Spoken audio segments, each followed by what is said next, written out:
Okay, the questions after number 14 talk about transformations on 12 and 13. So I have graphs 12 and 13 at the bottom. It says look at graph 12 and 13 and determine which graph is steeper. I'm going to highlight graph 12 in yellow and highlight graph 13 in green. Okay, green or 13 goes down at a faster rate, so 13 is steeper. Another way to tell that is to actually look at the slopes. So for number 13, the slope was -1, and for number 12, the slope was -1/2.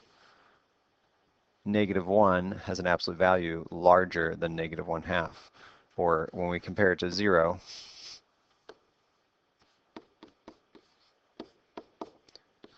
-1 is further away from 0, so -1 has a steeper slope. Now let's look at the second one. Look at graphs 12 and 13, and are they reflections of one another? They both have negative slopes. They're both decreasing, so they are not reflections of each other because they're both negative. If they were reflections of each other, one would be increasing or positive, and the other one would be decreasing. And the last one, look at graphs 12 and 13 and explain the vertical shift between the two. So on number 12, my y-intercept is -3. On number 13, my y-intercept is -1.